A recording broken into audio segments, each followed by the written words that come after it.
a healthy weight. Ayan, I think she's ready. Coach Michelle Labos, please take it away po. Ayun po. Good morning, good morning. Magandang umaga po sa lahat. So, okay naman po yung sounds. Yes po. Ah, yun nga po, I'm Michelle Martin Labos from City of Smile, Bacolod. So, before po, di ba, ah, kahit po napakalayo ko, di ba, napakasaya po talagang sa pakiramdam yung makapag-share. So, I am a mom of four.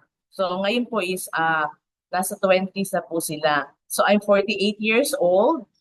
And before, I have a computer shop, meron din po ako karinderya, lahat na po pinasok. Kumbaga, hindi po yun, kumbaga, I want yung parang extra income, pero may extra business, di ba? So, what I don't want before po kasi, while taking care din yung mga, syempre, monitoring mo yung mga maliliit na businesses mo, you need to take care of your children sa bahay, sa lahat.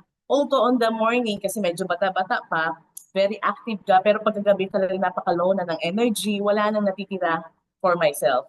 Ha? So sa maghapon mo, kung saan ka rin abutan na kumain, yun na lang. So wala na rin yung mga, kumbaga, yung mga food na mas masarap sana sa bahay niluluto. So dahil doon, nag-accumulate na lahat. So nagkaroon na ng discomfort. So then, nagpapasalamat po talaga ako. I met a solution. Ito po yung Herbalife. And with my coach, so ayun nga po kanina yan, option to start. Di ba? So doon po talaga, when I decide, doon po talaga nabago yung lahat. Kaya nga po, nagkaroon po ako ng iba't ibang mas dagdag kaalaman, 'di ba? Guided ka ng coach mo. So every time, dumaan din po ako sa ganon. So every time may tanong ka, so nandyan po sila. It's because of the community support. Yun po ang maganda. And because of the supplementations na meron tayo ng Herbalife Nutrition, napakarami po. Kung ano pong suit at kailangan mo na kulang. Pero kung tatanungin niyo po ako, syempre, always the shake, aloe and tea, and all the supplements. Lalo-lalo na po yung Nightworks. Bakit po sabihin mo, ano yung pinaka-the best? For me po, lahat the best. Kasi it's supplementation which fill in your gap yung kulang mo sa daily. Lalo na at my age, syempre marami na po, kumbaga, hindi din natin nakukuha yung sa kinakain natin. That's why po, talagang, kumbaga, nakalista kung anong oras, ganun po, lahat po na supplementations. And then, yung community support po talaga, yun po yung malaki rin pong impact. Diba? So, everybody encourages you, lalo na po yung ating VNC, and then every small wins, talaga pong, kumbaga, pumapalakpak po ang bawat isa. Yun po talaga yung nagkakaroon ka ng, kaya naman po mag-diet, mag-isa kaya pong pumayat. Pero ang tanong, healthy ba? And meron ka bang mga taong surrounded sa'yo? And because of that, I am very excited for my future. Talaga. Kumbaga, iniisip ko na yung sinasabi niya kaninang healthy aging. And then as time goes by, yung kanina katulad ng mga senior nila, ni Cecil na 50, 60, di ba? So, lahat naman po tayo papunta doon. Pero yung excited ka na alam mo na ngayon pa lang, di ba, yung katawan mo is kumbaga loaded na ng nutrition. So, hindi po sinabing hindi magkakasakit, darating na meron tayong mga viral, yung mga as we age, pero malakas po yung panlaban natin. Yan, di po ba? So, kaya nga po, di ba, napakaganda po ng topic natin ngayon. It's all about BMI. Next po. Yun ba? Yung sinabi kanina, how to calculate your BMI and achieve healthy weight. So ito po yung tanong kasi minsan, what is healthy weight? So pag minsan na-alarm ka na, gusto mo na mag-change yung daily habit mo, gusto mo na mag-set ng goal, pero healthy po ba to? Gusto tinatanong mo rin how to achieve. So andyan po yung mga coaches natin. Minsan, pag hindi pa natin namimit yung coaches natin, yung sa mga bago, nagkakaroon ka po ng, kumbaga, kaya ko naman. Pero ang tanong, it's healthy. So, i-post po natin, what is a healthy weight? Ano lang po ba to? Number lang po ba to? O pakiramdam na kailangan ko na magkaroon ng healthy weight or achieve my weight? Ha? Is there even a right weight? Kasi di ba sabi nga ano nga po pala ideal sa akin? Ha? So, ay ang hirap naman yan. Parang yun lagi po yung nasa isip natin, lalo na po as first timer. Diba? So, ang maganda pong isipin natin is, it's not just all about weight but yung kumbaga healthy weight loss. So sabi nga every person is body is unique and a healthy weight depends on that person's size, lifestyle and goals. So for more accurate determination of what a healthy weight is, use the body mass index. Lagi po natin naririnig yan, body mass index, BMI. Next po, sabi nga po, what is body mass index? Next po, so body mass index is a measure of body fat natin sa ating katawan based on height and weight. So ito po is kapag wala po tayong ginagamit ng ating magic tanita, ito po. It is used for adults and help determine your risk for weight-related health issues. Diba? So, ito po natin nakakalculate and meron po ito kumbaga meron siyang, ito makikita po natin pag lumabas po according to computation natin for the height and weight, kung saan po tayo underweight, normal, overweight, or obese. Ayan po makikita po natin, no? So next po, sabi niya, there are 4 health categories. Next po, so underweight, yan nga po yung categories natin. Normal, overweight, and obese. So by computing your BMI, makikita po yan natin. Kung ano po yung lalabas, meron po siya diba specific na kung anong category siya. So next po, so how to calculate your BMI? Meron pong dalawang bagay how to calculate your BMI. Imperial system and then a system. Ito nga po yung BMI, so paano po 703 times weight in pounds and height in inches. Ayan po.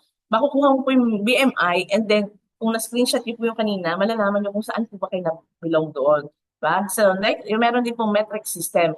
Your weight in kilogram and then your height in meters. So makukuha mo na rin po. So kahit po wala kang yung tanita natin, so you can calculate po. So next po. So always remember po no na what is a healthy BMI. So ito po yung makikita kung halimbawa nag-compute na po, subukan niyo po mag-compute ngayon, di ba? Kung nare-remember po niyo yung present weight niyo ngayon at height. So if you are below 18.50, underweight ka. So there are also risk of nutritional deficiency diseases. So kung 18.5 to 22.9 ka, healthy weight, low risk. Hindi niya sinabing talaga meron pa rin. Yeah? So 23 to 27.4 overweight and 27.5 and above obese. Ayan po. Always remember po yan. Ito po yung ating mga classification based on the result natin doon kanina sa formula. So next po. But always there are exceptions to the rule. Sabi nga po is BMI always accurate. Actually, next, pakipindot po. So hindi po siya, sabi niya, BMI po kasi does not, kumbaga, distinguish ano ang fat versus the muscle. Ba? Kasi po, di ba, base lang tayo sa height. So, weight natin, lahat naman po yan, even the water. So, specifically po, meron po siyang, kumbaga, exemption. Ba? Kasi nami-mislead tayo, like yung mga bodybuilder. So, kung makikita natin, meron silang high weight, pero because of their muscle and nami-mislead po tayo na medyo mataas din ang magiging result nila for the BMI for calculation. Kaya nga po, meron din po mga individuals na yung mga pregnant woman and elderly, iba rin po. So kaya nga po ang the best, kumbaga kung meron talaga, guided by your coach yung ating pong kanita. So next po, sumunod naman po, ito naman po, magkakaroon BMI versus waist circumference, di ba? Measuring your waist, alam naman po natin, isa rin po ito sa ginagawa, is a great predictor of your health. No matter your height or build, an increased waistline can indicate that your health is more at risk. Ayan po. So, ito nga po yung mga possibility na mga chronic disease or mga NCD. Next po. So, ayan po. Ayan po yung mga pwede po, di ba, mangyari if you have kumbaga, sa waist pa lang malalaman na po natin. So next po, sabi nga how to maintain a healthy BMI. Paano? So, di ba, alam naman po rin natin yan, sa mga baguhan din po, kumbaga, guided tayo ng coach natin. They always nasi-share nila sa atin. So, yung achieving mo a healthy BMI is kumbaga a commitment and a lifestyle change po talaga. So you need to have the Sabi nga, it's balanced nutrition, 30% fats, 40% carbohydrates, 30% protein. So it's always 80% proper nutrition and 20% exercise, di ba?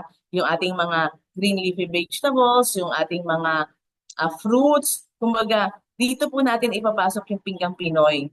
So, it must be, kumbaga, every meal po is go, grow, and glow. I-practice po natin yun, no? So, para po makuha po natin yung ating paunti-unti yung ating healthy weight, yun po. Kailangan lang po kasi is the consistency. Ayan po. Diba? Yan, kailangan din po. Part yun is the exercise. And then also, kaya nga po sabi ko, sinasuggest ko, it's also, yung po, mayroon tayong portion na ituturo po ni natin yan, di ba? Portion in kumbaga every cup. Kasi anything na kahit sabi mo healthy pa yung kinakain mo, is always, kumbaga, pag sobra yan, meron din siyang hindi maganda for our body. Halimbawa rin, para yung we want it to be healthy, we eat salad, mga salad na yung iba't ibang salad, di ba? Pero what if i-change natin siya for tinola? So we do have meron na rin po tayong, ano nun, may meat na rin po tayo, kumbaga may gulay na rin po na nandoon. So yun po. Next po. So sabi nga, reach your healthy weight. No matter what weight goals, we have the best supplementations. Ayun po ang napaka-importante.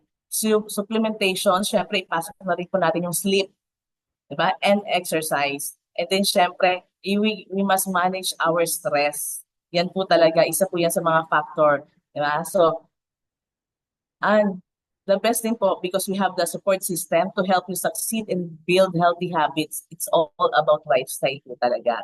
So, it will result to a healthier you, plus you can achieve your weight. Next po. So, kaya nga po yan, no, very proud po tayo. Healthier you from the food we eat and then plus our supplementation, the shake, aloe and tea, lalo na po to i-change lang po natin kung magkakaroon swap lang po tayo ng ating food. So, napakaganda po ng result nito. Next po. So, sabi nga saan ka pa? Doon ka na sa number 1. Ano pa bang hahanapin mo? Declare na po talaga siya, di ba? So, talagang napaka-proud ako because I choose Herbalife Nutrition. Next po. Ayun po pala. Then, thank you. Thank you so much din, Coach Michelle Labos. Ayun, marami kaming na-learn today sa inyo. Ayan. Grabe, basta lahat po tandaan natin, lahat ng sobra, kahit gaano